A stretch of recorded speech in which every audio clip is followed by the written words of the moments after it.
హరి ఓం శ్రీ గణేశాయ నమః. Mohanavani podcast channel ద్వారా మనం ఎన్నో మంచి విషయాలు తెలుసుకుంటున్నాం. ఆ క్రమంలో గణేష నవరాత్రముల సందర్భంగా గణేశ, వినాయక అనేటువంటి ఈ రెండు సాధారణ నామముల యొక్క విశిష్టత కొంచెం ఈ సందర్భంలో మనం తెలుసుకుందాం. ముందుగా గణేశ. గణములు అంటే సమూహములు. ఏమిటా సమూహాలు? సజాతీయ, విజాతీయ, స్వగత అనేటువంటి మూడు భేదాలు అనేటువంటివి ఉంటాయి. స్వజాతీయ అంటే ఉదాహరణకి ప్రాణం ఉండేటువంటివన్నీ ఒక జాతి అయితే ప్రాణం లేనటువంటివన్నీ ఒక జాతి. యానిమేట్ అండ్ ఇన్యానిమేట్ అంటారు ఇంగ్లీష్లో. అందులో మనకి ఈ జువాలజీ, బాటనీ చదువుకున్న వాళ్ళకి క్లాసిఫికేషన్స్లో ఇవన్నీ ఇంకా బాగా తెలుస్తాయి కూడా. అలాగే ఈ జీవం ఉన్నటువంటి వాటిల్లో అంటే యానిమేట్ థింగ్స్లో మళ్ళీ వృక్షములు, జంతువులు అని రెండు ఉంటాయి.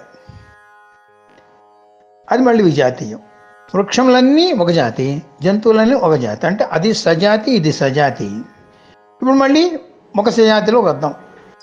వృక్షములు అనేటువంటి సజాతిలో మళ్ళీ ఎన్నో ఉన్నాయి. అవన్నీ తీసుకుంటే మళ్ళీ ఎన్నెన్నో జాతులు ఉన్నాయి. ఒక్కొక్క జాతికి ఒక్కొక్క లక్షణాలు ఉంటాయి. మళ్ళీ ఒక సజాతీయంలో మళ్ళీ విజాతీయం చూసారా.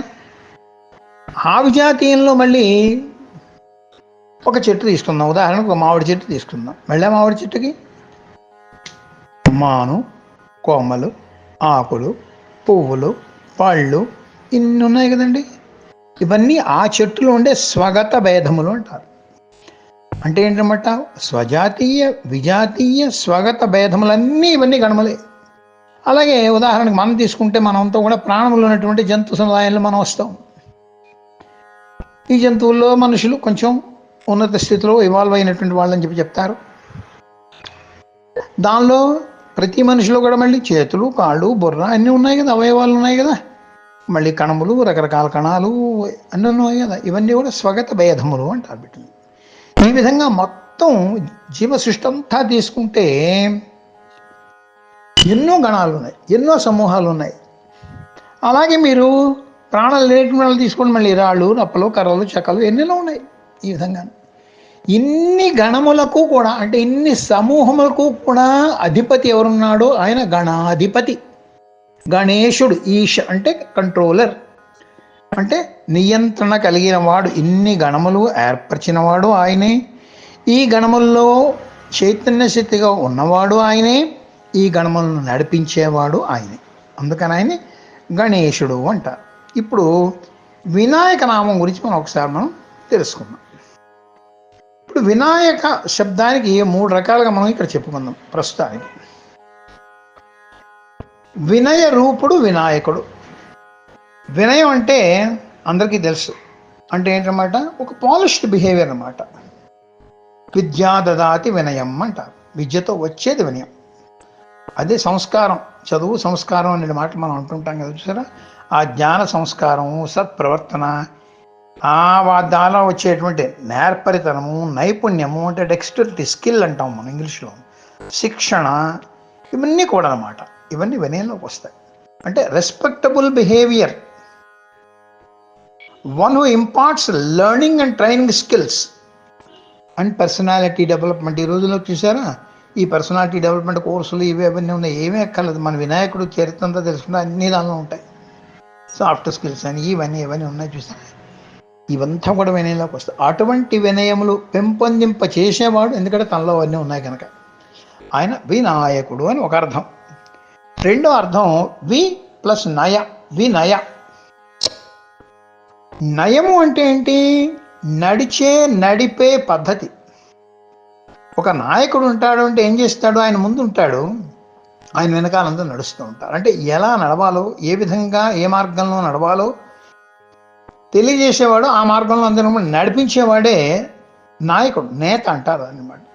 అదే మనకు విష్ణు సహస్రనామాల్లో కూడా మార్గో నేయో నయో నయ అని వస్తుంది. మార్గం నిర్దేశించేవాడు ఆయనే, ఆ మార్గములో నడిచేవాడు ఆయనే, నడుస్తూ నడిపించేవాడు కనుక నయ, నడిచేవాడు కనుక నేయ అంటే నేతగా ఉండి నేయ, నడిపించేవాడు కనుక నయ, అనయ మళ్ళీ అంటే ఆయనకంటూ నాయకుడు ఎవడు లేడు, చూసారా? అందుకనే అనయ, మార్గ నేయ నయ అనయ, ఇది విష్ణు సహస్రనామాల్లో వస్తుంది. అదే ఇక్కడ కూడా మనకి అన్వయించుకోవచ్చు అన్నమాట. అందుకని నడిపేటువంటి పద్ధతి ఏదో అది న్యాయం, న్యాయబద్ధంగా నడిచేటువంటి వాడు, నడిపించేటువంటి వాడు ఎవడైతే ఉంటాడో వాడే నాయకుడు, వాడే నేత, వాడే అందరిని కూడా తీర్చిదిద్దేటువంటి వాడు, వాడే అగ్రపూజ్యుడు, అగ్రగణ్యుడు. విశేషంగా ప్రపంచాన్ని, ఆ సమూహాల్ని అన్నిటినీ కూడా నడిపించేటువంటి నాయకుడే వినాయకుడు. ఇంకొక అర్థం చెప్పుకోవచ్చు.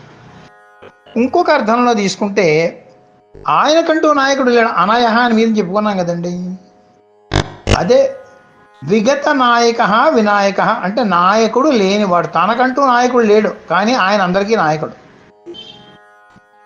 నెంబర్ 1 అనమాట. ఇంకా he has no one before him, he has no leader, he is the ultimate, he is the leader of all leaders అనమాట. ఇన్ని విధాలుగా ఈ గణేశుడికి, వినాయకుడికి మనం ఎంతైనా అర్థాలు మనం చెప్పుకోవచ్చును. అదే కాకుండా గణేశుడు నిజంగా అష్టోత్తరం ఏంటి, సహస్రం ఉన్నాయండి, నామాలు ఉన్నాయండి. ఒక్కొక్క నామానికి ఒక్కొక్క వివరణ ఇచ్చుకుంటే ఎంతైనా మనం చెప్పుకోవచ్చునండి. ప్రస్తుతానికి ఈ నవరాత్రుల్లో ఈ 2 నామాలు మనం ఈసారి చెప్పుకుందాం. మరో సందర్భంలో మిగిలిన నామాలు కూడా, ఈ లంబోదరు అంటే ఏమిటి, హేరంబడి అంటే ఏమిటి, ఇవన్నీ కూడా కొంచెం రాను తెలుసుకుందాం మనం. ప్రస్తుతానికి స్వస్తి. చక్కగా మీరందరూ కూడా ఈ మోహనవాణి ఛానల్లో వాళ్ళు పంపిస్తున్నటువంటి ఈ ఉపయుక్తమైనటువంటి విషయాల్ని కూడా వింటున్నారు చక్కగా. ఆ వింటున్న వాళ్ళందరూ కూడా కొంచెం శ్రమ తీసుకుని అది లైక్ కొట్టండి, దాన్ని సబ్స్క్రైబ్ చేసుకుని వాళ్ళని మరింత ప్రోత్సహించండి. వాళ్ళు ఇంకా ఎన్నెన్నో మంచి మంచి విషయాలు కూడా మనకి పంపడానికి వాళ్ళు కూడా ఉద్యుక్తులై ఉన్నారు కనుక వాళ్ళని మనం ప్రోత్సహిద్దాం మనం. స్వస్తి ప్రజాభ్యః. హరి ఓం. మోహనవాణి తెలుగు పోడ్కాస్ట్ ఛానల్ని లైక్, షేర్, సబ్స్క్రైబ్ చేయండి. ప్రక్కనున్న గంటను మ్రోగించండి. మోహనవాణి.